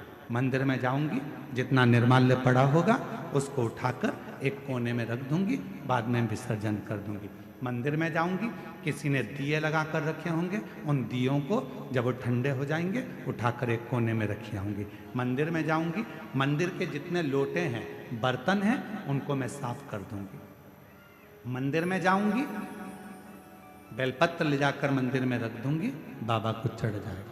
मंदिर में जाऊंगी, कहीं जाले लग रहे होंगे, झाड़ू उठाऊंगी, उस जाले को मैं साफ कर दूंगी, जिससे मेरी जिंदगी के सारे जाले समाप्त हो जाएं और मेरी जिंदगी भी अच्छी हो। एक नियम, जब हम हमारी जिंदगी में कोई एक नियम धारण करते हैं, तो देवाधिदेव महादेव हमारी ओर अग्रसर होकर आते जाते हैं। वामदेव एक ऐसे शंकर भगवान के भक्त हुए, शिव के उपासक हुए, जिन्होंने शंकर भगवान पर ना जल चढ़ाया, ना शंकर भगवान पर बेल चढ़ाया, ना शंकर भगवान को प्रसाद चढ़ाया, ना शंकर भगवान को कोई वस्तु चढ़ाई। उस वामदेव शिव भक्त ने अगर कुछ चढ़ाया, तो शंकर जी को रोज प्रतिदिन भस्म तैयार कर कर शिव जी को भस्म चढ़ाई। प्रतिदिन भस्म चढ़ाई, प्रतिदिन प्रतिदिन। आप सबको मालूम है ना भस्म कैसे बनाई जाती है? भस्म का नियम क्या है? अलोनी गोबरी। अलोनी गोबरी किसको कहते हैं? कंडा किसको कहते हैं? एक होता है गाय का गोबर लाए, हाथ से ऐसे ऐसे थाप कर उसका कंडा बना दिया, गोबरी बना दी, ठीक है? वो नहीं, गाय ने देसी जो हमारी वेद लक्षणा गाय होती है, देसी गाय होती है, उसका जो गोबर गिरता है, वो गोबर अपने आप सूख जाए, वैसा कि वैसा ही, उसको हाथ लगाकर थापा ना जाए, सूख जाए। ऐसे ऐसे गोबर जंगल में बहुत मिल जाए। उसको जलाकर अच्छा मुहूर्त देखकर फिर उसको गंगा जल छींटकर उसको जलाकर उसकी जो भस्म तैयार होती है उसको कपड़े से छानकर शिव नाम लेते हुए शंकर का स्मरण करते हुए जैसा जैसा शिव महापुराण में वर्णन है भस्म बनाने का उसका स्मरण करते करते शिव नाम लेते लेते उसको तैयार करा जाता। फिर उस भस्म को आप शिव जी को समर्पित कर सकते हैं। उस भस्म को वापस लेकर आकर उस भस्म को अपने तन पर धारण कर सकते, त्रिपुंड लगा सकते। वामदेव एक ऐसे शिव भक्त हुए जिन्होंने शंकर भगवान को कुछ नहीं चढ़ाया, केवल शंकर भगवान को भस्म चढ़ाया, केवल भस्म। और भस्म के सिवा कुछ, केवल भस्म।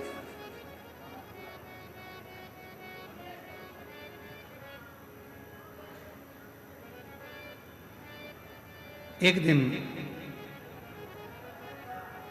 क्रौंचारण्य पर्वत के नजदीक में क्रौंचारण्य वन में वो भ्रमण कर रहे थे और वामदेव शिव भक्त जब क्रौंचारण्य वन प्रदेश में भ्रमण कर रहे थे, भ्रमण करते करते उन्होंने देखा कि शिवलिंग है सामने, भस्म तैयार करी। भस्म तैयार कर कर देवाधिदेव महादेव को चढ़ाकर उस भस्म को अपने तन पर धारण कर रहे थे, लगा रहे थे। तभी वहां एक ब्रह्म राक्षस आ गया, एक ब्रह्म राक्षस।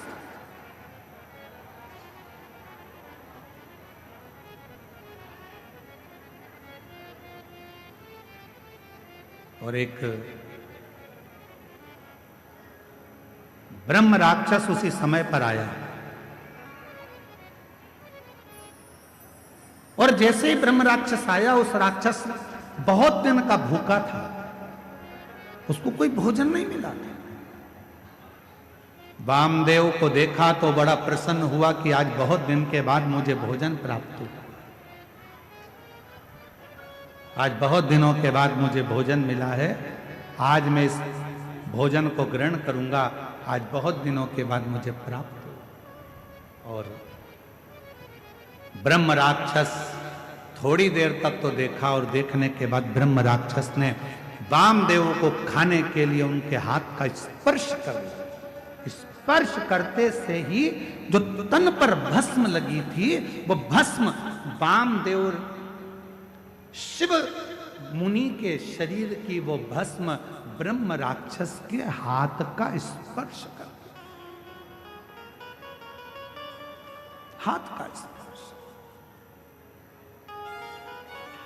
हमको कभी कभी लगता है कि क्यों इतना किसी पुराण के कथा के पंडाल की मिट्टी को लोग लेकर नहीं जाते, पर शिव महापुराण के कथा के पंडाल की मिट्टी को भी लोग अपने शरीर पर धारण करते हैं।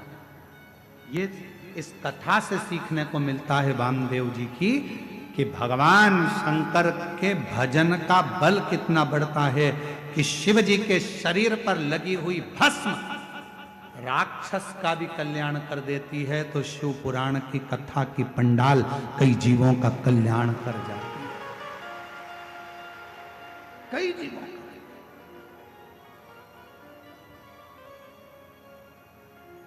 कई जीवों का उद्धार कर।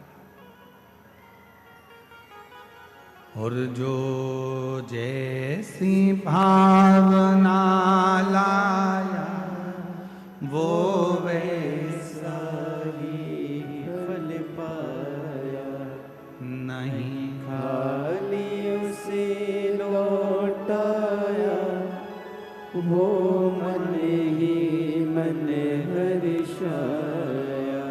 और कर दिया माला माल काशी वाले ने लुटा दिया भंडार, काशी वाले ने लुटा दिया भंडार, काशी वाले ने कर दिया माला काशी वाले ने। ब्रह्म राक्षस के शरीर से वो भस्म लगी, राक्षस का शरीर छूटा, एक सुंदर राजकुमार सा वेश उसने धारण कर लिया और राजकुमार सा वेश बनाकर, बड़ा सुंदर स्वरूप बनाकर, बड़ा सुंदर वेश बनाकर जब वो सामने आया, वामदेव शिव मुनि ने पूछा, तुम कौन हो, कहाँ से आए हो, क्या तुम्हारा नाम है? अभी तो तुम मुझे खाने वाले थे, तुम तो राक्षस हो और अब तुमने इतना सुंदर रूप रख लिया, कौन हो तुम? कहा, गुरुदेव, पूर्व समय में मैं पवन राष्ट्र रक्षक था, मेरा नाम दुर्जय था।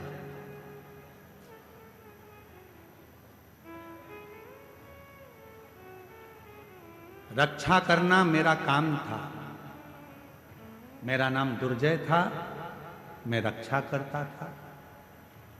एक गलती मुझसे हो गई, ना तो मैं कभी शंकर का उपासना करता था, ना कभी मैं मंदिर शिव जी के गया, ना कभी मैंने शंकर का भजन किया, ना कभी मैंने शिव की आराधना करी, ना साधना करी। और कोई अगर शंकर के मंदिर जाता था, शंकर को लोटा भर जल चढ़ाने जाता था या शिव की भक्ति कोई करता था, तो उसमें मैं अड़चन उत्पन्न करता था, उसको रोकता था। रोक रहा हूं। मेरी जीजियों, मेरे जीजाओं, मेरी बेटियों, मेरे बेटाओं, मेरी माताओं, मेरे बुजुर्ग माता पिता, स्मरण करिएगा, तुम्हारे मोहल्ले में, तुम्हारे परिवार में अगर कोई शंकर जी को एक लोटा जल चढ़ा रहा है तो चढ़ाने दो। कोई शिव का भजन कर रहा है, करने दो। कोई शंकर की कथा में जा रहा है, जाने दो। उस पर टांट नहीं मारना, उसको ताना नहीं कसना, उसको ताने नहीं देना। इस बहन ने क्या लिखा, इस बहन ने इस पत्र में लिखा ना कि मेरे जब 22 साल की लड़की मेरी चली गई तो लोगों ने ताना देना प्रारंभ करा। आप कहते हो कि शंकर के मंदिर जाओ, मैं शिव जी के मंदिर जाना चालू करी और मेरे गांव के लोग, मेरे मोहल्ले के लोग मुझे ताना देने लगे। बताओ, 22 साल की लड़की चली गई और ये मंदिर जा रही है, शंकर के मंदिर में जल चढ़ाने जा रही है। निवेदन है, कोई ताना मत दीजिए, कोई अपशब्द मत कहिए। क्यों?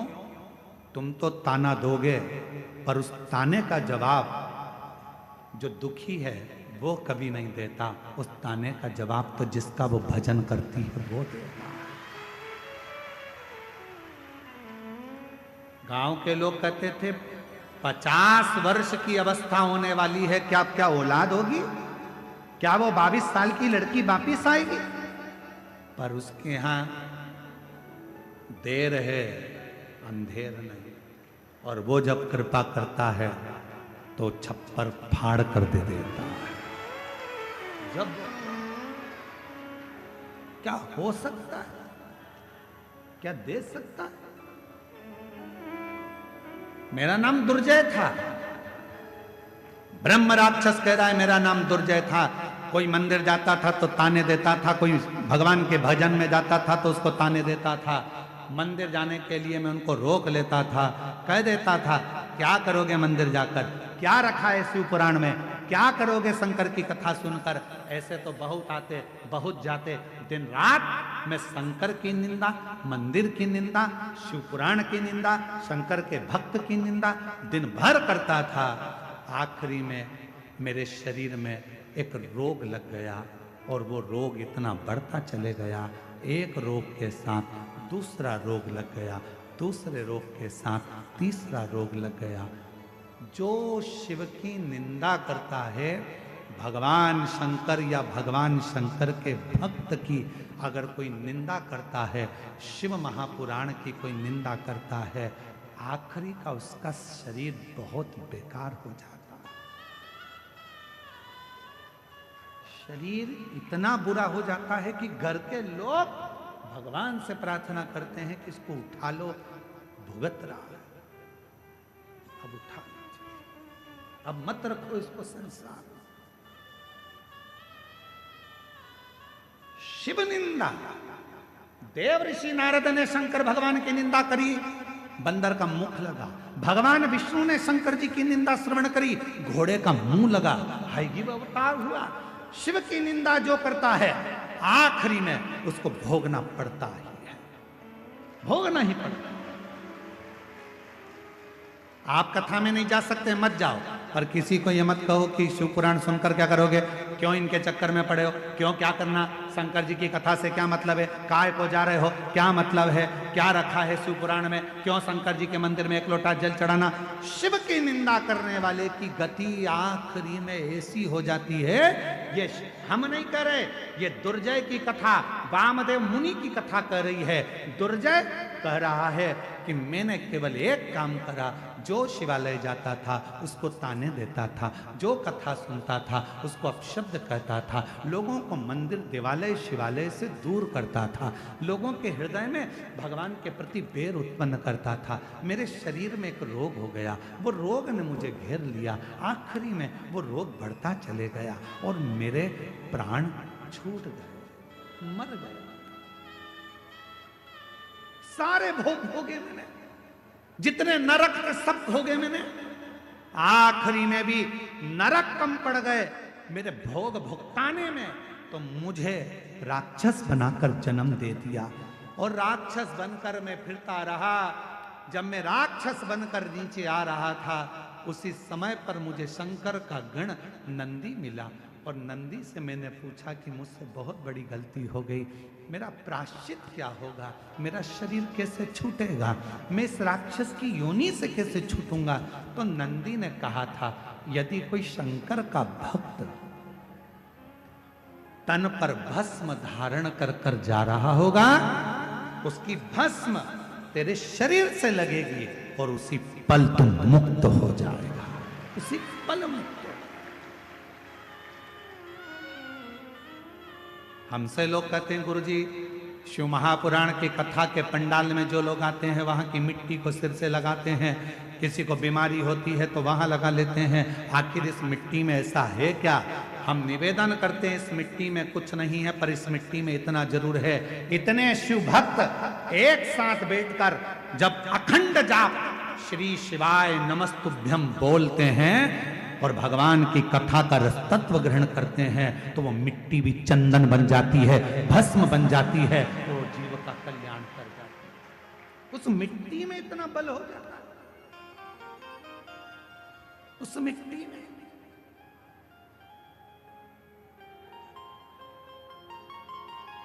किसी के 10 साल बच्चे नहीं, किसी के 12 साल बच्चे नहीं, किसी के एक पत्र है,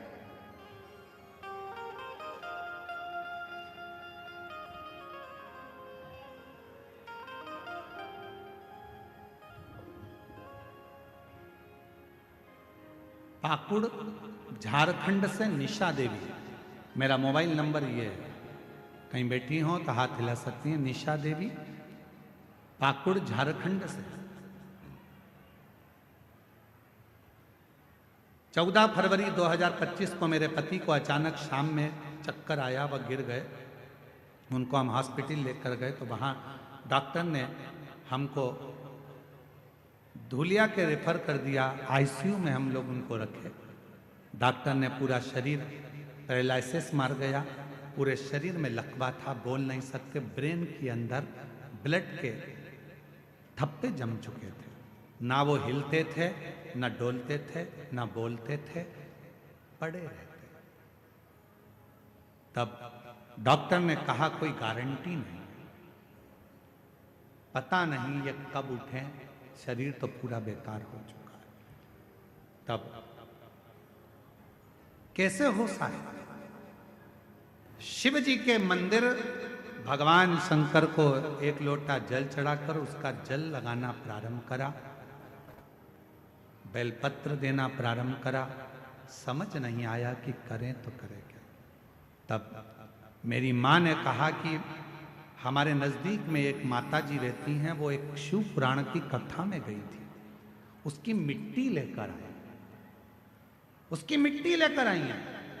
मैं दामाद के लिए वो मिट्टी लेकर आ रही हूं। मेरी मां दामाद के लिए मिट्टी लेकर आई।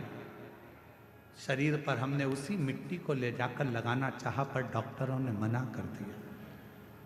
चुपचाप से अपने कपड़े में मिट्टी को लगाकर दामाद के पास मेरी मां मिलने के लिए गई और अपना साड़ी का पल्लू दामाद के पूरे शरीर पर लगा दिया। 15 मिनट के बाद शरीर में हलचल होना प्रारंभ हो गई। शरीर में हलचल होना प्रारंभ हुई। आईसीयू में भर्ती थे। धीरे धीरे बाबा की ऐसी कृपा हुई, डॉक्टर तो बोले थे ये कभी जिंदगी में चल पाएंगे ना चल पाएंगे, समझ पाएंगे ना समझ पाएंगे। आज मैं उनका पूरा फोटो लगा रही हूं कि पूरी ठीक होकर बाबा की कृपा से, शंकर की कृपा से, आज बाबा की करुणा से पूर्ण तरह से उठ बैठ गए। ये शिव क्या है, शिव की रज में क्या है, शंकर की कथा में क्या है, शिव महापुराण में क्या है, सीहोर के रुद्राक्ष में क्या है, कंकर शंकर की पूजा में क्या रखा है, कुबेरेश्वर धाम में क्या है, बाबा बैद्यनाथ की धरा पर। ये तो आपको बाद में मालूम पड़ेगा जब पूरी 7 दिन की कथा हो जाएगी। आप जब अपने घर जाओगे और घर जाने के बाद 3 महीने के अंदर मालूम पड़ेगा कि तुमने कथा में जो मांगा था मेरे बाबा ने तुम्हें दिया कि नहीं दिया। ये बाद में मालूम पड़ेगा। और फिर निवेदन करूं, जब तुम्हारे नजदीक में कथा हो तो पत्र लिखकर भेजने की तैयारी रखना कि मेरे बाबा ने मुझे जो मांगा था, मैंने बैद्यनाथ जी की धरा पर मेरे बाबा ने मुझे छप्पर फाड़ कर दे दिया। मेरे बाबा ने करुणा। यहां शिव महापुराण की कथा में बैठने के लिए विवाद मत करो, आगे बैठने के चक्कर में झगड़ा मत करो, समय मत निकालो। जहां जगह मिल जाए। हम क्यों इन साउंड वाले से लड़ते हैं? क्या हमको शौक पड़ता है कि हम माइक वाले से लड़ें झगड़ें, हम उनको चिल्लाएं? उसका केवल एक कारण होता है, हमको दिक्कत एक ही चीज की होती है कि आप इतनी दूर दूर से 500 600 किलोमीटर दूर से आते हो, धक्के खाकर आते हो, बड़ी मुश्किल से जगह मिलती है और आपको अगर सुनने को भी नहीं मिले तो हमारा भी दिल दुखता है, इसलिए हम इनको चिल्ला देते हैं। हमें शौक नहीं चढ़ रहा कि हम इनको डांटें चिल्लाएं। इनका भी फर्ज बनता है कि ये लाखों की भीड़ केवल सुनने के लिए आती है, महाराज तो दिखता ही नहीं है, नजर ही नहीं आता सीहोर वाला महाराज है कहां। केवल एक आस लेकर, विश्वास लेकर लोग यहां पहुंचते हैं और विश्वास के साथ हम भी कहते हैं कि मेरा कुबेरेश्वर बाबा इस बैद्यनाथ बाबा के दरवाजे से तुमको खाली नहीं भेजेगा, झोली भर कर जरूर भेजेगा। जो जैसी भावना लाया वो वैसा ही फल पाया, नहीं खाली उसे लौटाया, वो मन ही मन हर्षाया और कर दिया माला काशी वाले, लुटा दिया भंडार काशी वाले। वो जिस कामना से आप आए हो, जिस भाव से आप आए हो, जिस विश्वास के साथ आप आए हो, हमारे भरोसे नहीं, आप देवघर वाले के भरोसे आए, आप बाबा के भरोसे आए, आप हमारे भरोसे नहीं।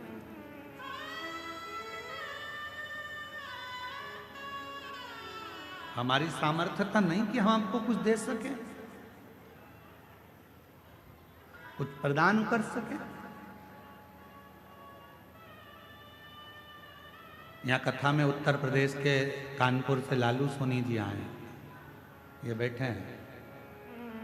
एक बार हमने इनसे कहा, क्यों लालू भैया तुम रोज ग्रुपों में व्हाट्सएप पर बाबा की रोज थोड़ी थोड़ी कथा रोज डालते हो, लोग सुनते हैं, तुम्हारे को ऐसी भाव अंदर से कैसे आ जाता है? तो ये कानपुर वाले लालू सोनी जी कहते हैं, गुरुदेव हमको रात में शिव जी खुद ऐसी प्रेरणा दे देते हैं कि सवेरे बाबा की ये कथा डालना है और लोग सुनेंगे, जीवन में उतारेंगे और अपने आप उसका फल प्राप्त हो। हम धन्यवाद देते हैं आपको। शिव प्रेरणा खुद देते हैं, शंकर खुद प्रेरणा देंगे। आपको क्या करना है? राक्षस कह रहा है, ब्रह्म राक्षस कह रहा है मेरा नाम दुर्जय था, खूब निंदा करी मैंने शिव की, खूब अपशब्द कहे मैंने शंकर को, आखिरी में मेरा शरीर चले गया। जितने नरक होते हैं सारे नरक मैंने भोगे, उसके बाद भी मेरी मुक्ति नहीं हुई। तब मुझे राक्षस बनाकर भेज दिया। राक्षस बनने के बाद जब मैं आ रहा था मुझे नंदी दिखे। बाबा नंदी से पूछा कि मेरी मुक्ति कैसे होगी, तो कहा कोई शंकर का भक्त अपने तन पर भस्म लगाएगा, वो भस्म तेरे शरीर को छुएगी और वो भस्म तुझे राक्षस योनि से मुक्ति दे देगी। बस हे वामदेव जी, आपके शरीर की भस्म मुझे छू गई और छूते से ही आज मेरी मुक्ति हो गई। रज छूते से छूकर क्या मिलता है? शिव उपासना कर रही है, भगवान शंकर का चरित्र कर रहा है। इसीलिए शिव तत्व कहता है भोजन भजन व्यापार और मिलन, चार चीजें हैं। आप भी बोलिएगा साथ में, भोजन भजन व्यापार और मिलन, ये चार हमेशा प्रसन्नता में करना चाहिए, चेहरे पर स्माइल होना चाहिए। भोजन करते समय अपने चेहरे पर मुस्कुराहट रखिए, क्रोध नहीं, गुस्सा नहीं, चिड़चिड़ नहीं, अपशब्द नहीं। भोजन करते समय अपने मन को इतना पवित्र रखो कि चेहरे पर प्रसन्नता रहे। आधे से ज्यादा लोग जब भी भोजन करने बैठते हैं, सास के सामने थाली गई, सास का मुंह भगोना हो गया, बेटे के सामने भोजन गया, उसका मुंह फूल गया, ससुर खाने बैठा, उसका मुंह फूल गया, पति जी मने बैठा, पति का मुंह फूल गया, जेठानी कुछ करने बैठी, चाय पीने बैठी, इतनी शक्कर डाल दी, इतनी पन्ना दी, ऐसा कर दिया वैसा, आधी चाय तो वहीं खराब हो गई, चाय वहीं खराब हो गई। स्वाद से बनाई थी, प्रेम से बनाई थी, बोलते से बेकार हो गई, खराब। भोजन करते समय अपने चेहरे पर बोलो बोलो जम के स्माइल रखिए, मुस्कुराहट रखिए। दूसरे नंबर पर भजन करते समय, कथा सुनते समय, भगवान के मंदिर जाते समय, एक लोटा जल चढ़ाते समय अपने चेहरे पर पूरी पूरी स्माइल रखिए, फुल स्माइल, फुल। फोटो खिंचवाएं आप लोगों ने? अरे बोलो तो जम के खिंचवाएं फोटो। फोटो वाले के दुकान पर कितने भी तैयार होकर चले जाओ, फोटो वाले की दुकान पर कितना भी मेकअप कर कर चले जाओ, आखिरी में फोटो वाला जब फोटो खींचने खड़ा होता है, कैमरा लेता है, बटन दबाता है, बटन दबाते समय आपसे एक बात कहता है, जब आप सिर पे पल्लू डालकर बैठ जाती हो तब फोटो वाला बोलता है माँ स्माइल प्लीज। बोलो बोलता है कि नहीं बोलता? क्यों बोलता है? तुम्हारे मेकअप से फोटो अच्छा नहीं आएगा, तुमने कितनी भी अच्छी हेयर स्टाइल बनाई हो उससे फोटो अच्छा नहीं आएगा, कपड़े कितने भी अच्छे पहने हो उससे फोटो अच्छा नहीं आएगा। फोटो यदि अच्छा आएगा तो तुम्हारे चेहरे की थोड़ी सी स्माइल से आएगा, तुम मुस्कुरा दिए, फोटो अच्छा, मुस्कुरा। इसलिए हमने देखा जब भी कोई सेल्फी लेता है ना तो मुस्कुरा, प्रसन्न।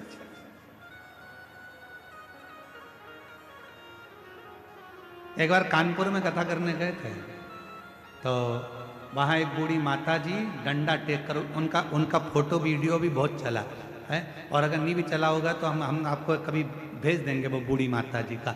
वो बहुत बूढ़ी सी, सफ़ेद बाल, हाथ में डंडा और कांपता हुआ शरीर, और वो हमारा हाथ पकड़कर बोली एक सेल्फी लेना है वो वीडियो तुम्हारे पास में, आज ग्रुप में डाल रही है सबके। एक बूढ़ी माँ, वो डंडा हाथ में और हमारा हाथ पकड़ कर एक सेल्फी ले। अब मुंह में दांत नहीं, शरीर में आंत नहीं, हाथ धूज रहे,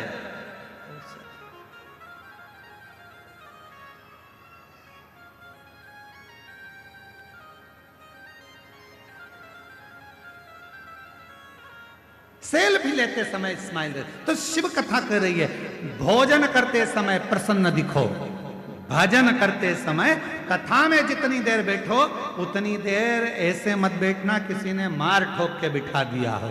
कथा में बैठना तो बड़ी प्रसन्नता में बैठना। मेरे बाप के घर आई हूँ, अपने पापा से कहने के लिए आई हूँ, मैं अपने बाबुल से बात करने आई हूँ, बाबा से बोलूंगी भोला सब दुख काटो ओ भोला सब दुख काटो मारा।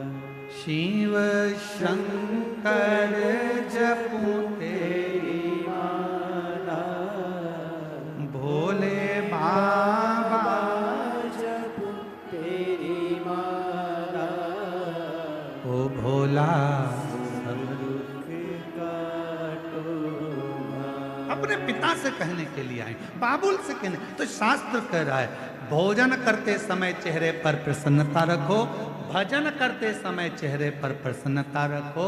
और तीसरे नंबर पर है ऑफिस में, व्यापार करते समय, नौकरी करते समय, दुकान चलाते समय, व्यापार करते समय अपने चेहरे पर प्रसन्नता।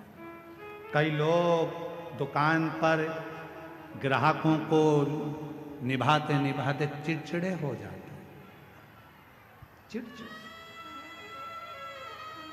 प्रसन्नता ऑफिस में काम करते समय चेहरे पर प्रसन्नता।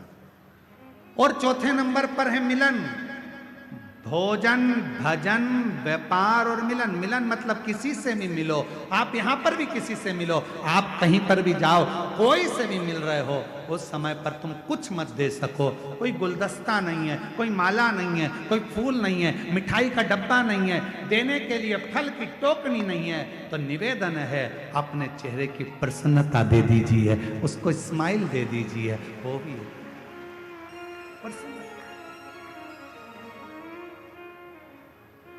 प्रसन्नता। सती मैया ने बस अपने पिता से क्या मांगा था? माता सती अपने पिता से कुछ नहीं मांगी थी, केवल इतना ही मांगा था कि मेरे पति का सम्मान करो, मेरे पति का आदर करो। माता सती ने केवल इतना ही मांगा और कुछ भी नहीं।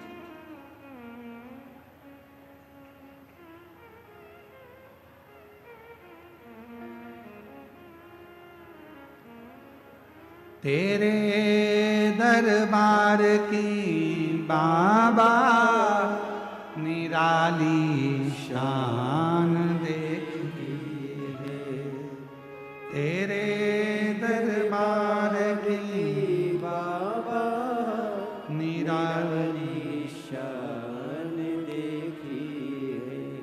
तुझे देते नहीं देखा पर झोली भरी देखी है। तुझे देते नहीं देखा पर झोली भरी देखी है। मुख दुनिया मोड़ेगी बाबा तू खेड़ा ना मोड़े। मुख दुनिया मोड़ेगी बाबा तू खेड़ा ना मोड़े। मेरी लगी परी तीनों बाबा तू बेला। उससे प्रेम स्नेह याद रखना। कपड़े में कपास होता है, वृक्ष में बीज होता है, और शिव महापुराण की कथा में स्वयं शिव होता है। कपड़े में कपास होता है, वृक्ष में बीज होता है, और शिव महापुराण की कथा में स्वयं शिव होता है। शंकर को पाने का केंद्र बिंदु है ये शिव महापुराण की कथा। सती ने कहा मेरे बाबुल मुझे कुछ नहीं चाहिए, मेरे पिता अगर देना चाहते हो तो मेरे पति को सम्मान दीजिए। आदर दीजिए, सत्कार दीजिए, उनको स्थान दीजिए, पर आप वो भी नहीं दे पाए। आखिरी में माता सती अपने प्राणों को त्याग दी। त्याग।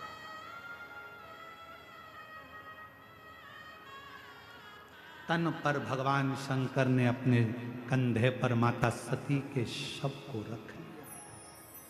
कंधे पर। वीरभद्र को तन करा, दक्ष प्रजापति का शीश कटा, अग्नि में गिरा, बकरे का मुख बन गया। बकरे कंधे पर शीश, कंधे पर शरीर, और कंधे पर जब शरीर है, कंधे पर जब शरीर धारण कर रखा था, कंधे पर जब शरीर था, दुनिया के लोगों को लगा कि भगवान नारायण ने अपने सुदर्शन चक्र से माता सती के टुकड़े कर दिए। भगवान नारायण माता सती के टुकड़े नहीं कर पाते, क्योंकि सती के टुकड़े करना बहुत कठिन था। वो सुदर्शन चक्र भगवान नारायण का नहीं था। जब 108 कमल के पुष्प भगवान नारायण श्रावण के महीने में भगवान शिव को दे रहे थे, एक कमल का पुष्प कम पड़ गया था, तब भगवान विष्णु ने अपना नेत्र निकालकर शिव जी को दे दिया था। शंकर जी के 3 नेत्र हो गए थे, और भगवान शंकर ने अपना सुदर्शन चक्र भगवान विष्णु को दे दिया था। तो वो सुदर्शन चक्र भगवान विष्णु का नहीं था, शिव के चक्र से, शंकर भगवान के सुदर्शन चक्र से माता सती के टुकड़े हुए। भगवान नारायण के चक्र से बहुत मुश्किल था टुकड़े होना, शरीर के टुकड़े।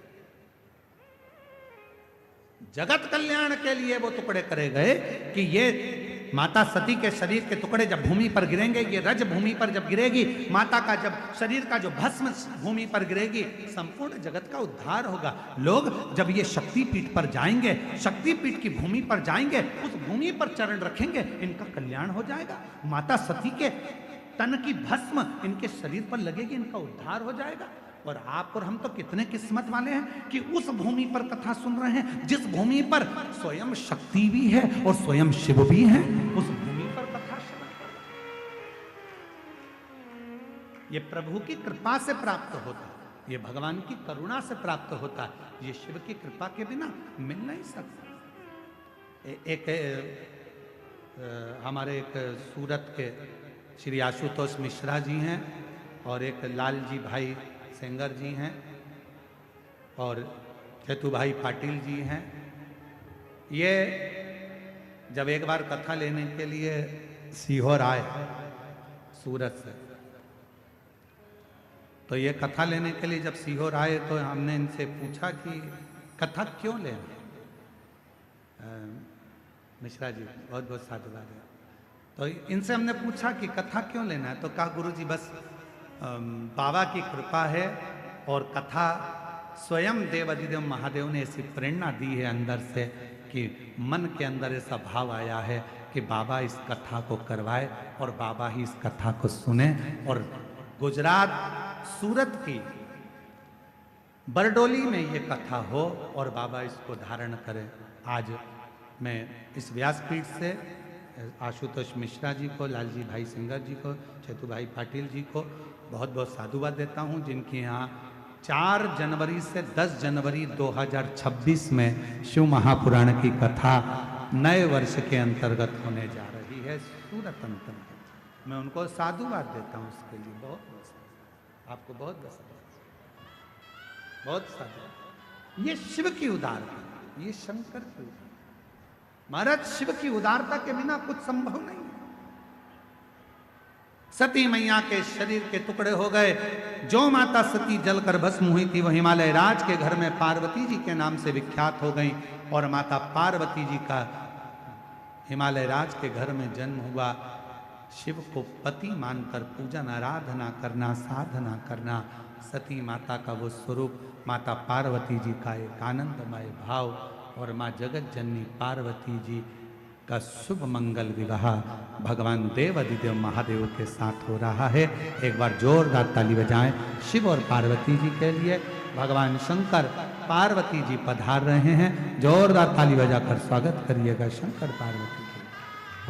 पार्वती मैया शिव जी के गले में सुंदर जयमाला पिना रही हैं। जोरदार ताली बजाकर स्वागत करिए माँ पार्वती जी का। शंकर भगवान माँ जगत जननी पार्वती जी के गले में जयमाला पिना रहे हैं। जोरदार ताली बजाइए। हार हार महादेव। भगवान की यह विरल शिव महापुराण की कथा बाबा देवघर में चल रही है। 1 बजे से 4 बजे तक प्रतिदिन इस कथा का लाभ आप और हम लेते हैं। हमारा एक निवेदन है, बहुत ज़्यादा संख्या में शिव भक्त आए हैं, बहुत भीड़ है। अपने बच्चों का हाथ पकड़ कर रखें। सोने की कोई रकम पहनकर कथा मंडप में ना आए। अपना कीमती सामान घर पर रख कर आए। कोई भी सामान आपका चोरी जाता है, गुमता है, उसके जवाबदार आप खुद होंगे, ना प्रशासन होगा ना समिति होगी। ध्यान रखें, अपने बच्चों का हाथ पकड़ कर रखें। कोई बीमार व्यक्ति है तो वो कथा के पंडाल में ना आए, अपने घर से कथा सुने। बहुत ज़्यादा बुजुर्ग हैं, चल नहीं सकते, कथा घर पर बैठकर सुने, कथा तक ना पहुँचे। बहुत ज़्यादा संख्या में भीड़ है, अपनी अपनी गाड़ियाँ जब निकाल कर लेकर जाएं, धीरे धीरे चलना, आराम से गाड़ी निकालना। प्रशासन आपका है, आप प्रशासन के हो। पूर्ण आनंद के साथ आप उस पूरे कार्यक्रम को संभालना। जितने बुजुर्ग हैं घर पर रहकर कथा सुने, बीमार व्यक्ति हैं वो घर पर रहकर कथा सुने। बच्चों का हाथ पकड़ कर रखें और ध्यान रखें, अगर कोई भी सामान आपका खोता है तो उसके जवाबदार आप स्वयं हैं, ना पुलिस प्रशासन होगी ना